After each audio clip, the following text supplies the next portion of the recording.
প্রধান নির্বাচন commissioner AMM Nasir উদ্দিনের সাথে ইউরোপীয় ইউনিয়ন ইইউ প্রতিনিধি দলের বৈঠক চলছে।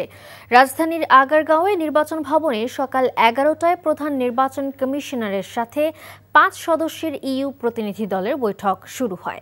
বৈঠকে ত্রয়োদশ জাতীয় সংসদ নির্বাচনের সার্বিক অগ্রগতি নিয়ে আলোচনা হবে বলে ধারণা করা হচ্ছে।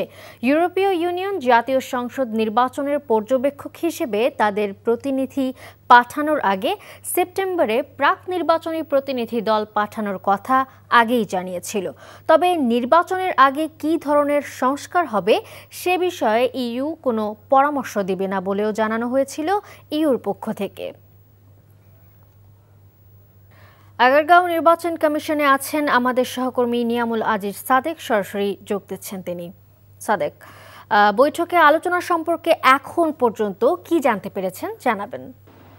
মালিহা, আপনি জানেন যে এটি এমন একটা সময় বৈঠক হচ্ছে যখন ত্রয়োদশ সংসদ নির্বাচনের ভোটের ট্রেনে কিন্তু উঠে গেছে এই নির্বাচন কমিশন সহ সার্বিক যে নির্বাচনী ব্যবস্থা সেটি।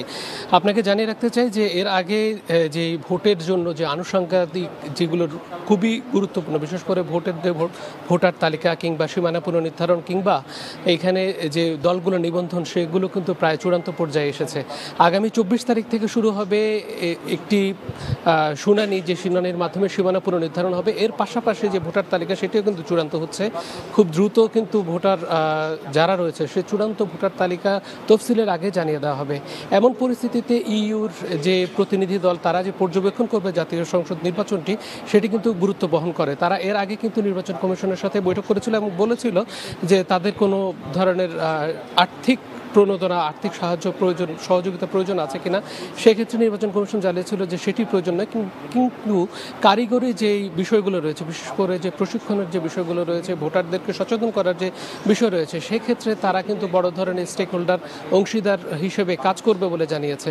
আজকেও সেই বিষয়গুলো নিয়ে কিন্তু তারা আলোচনা করবে। ইতিমধ্যে ভোটার সংশ্লিষ্ট যারা রয়েছে তাদেরকেও কিন্তু তারা বিভিন্ন ধরনের ট্রেনিং দিবে, বিভিন্ন জায়গায় ট্রেনিং দিবে। স্থানীয় যে পর্যবেক্ষকরা রয়েছে, স্থানীয় পর্যবেক্ষকের পাশাপাশি পোলিং এজেন্ট সহ অন্যান্য যারা রয়েছে তাদের প্রত্যেকে কিন্তু তারা ট্রেনিংয়ের আওতায় নিয়ে আসবে। সেটি কিন্তু সার্বিকভাবে তারা সহযোগিতা করবে বলে আমাদেরকে জানিয়েছে। তো আজকে মাইকেল মিলারের নেতৃত্বে যে প্রতিনিধি দল তারা কিন্তু সিইসির সাথে সেই অগ্রগতিগুলো নিয়েই আলোচনা করছে। ত্রয়োদশ জাতীয় সংসদ নির্বাচন নিয়ে এর আগে তাকে প্রশ্ন করা হয়েছিল, তিনি বলেছেন ত্রয়োদশ জাতীয় সংসদ নির্বাচন সুষ্ঠু এবং স্বাভাবিক হবে সেটি ধারণা করা হচ্ছে। কারণ বিগত যে সরকারগুলো ছিল সেই সরকারগুলোর সময় মানুষ ভোটাধিকার দিতে পারেনি, সেই বিষয়গুলো নিয়ে প্রশ্ন করা হয়েছে এবং তিনি বলেছেন এবার কিন্তু মানুষ সেই পথে যাবে না এবং সুষ্ঠু নির্বাচন হবে বলে তারা আশা করছে।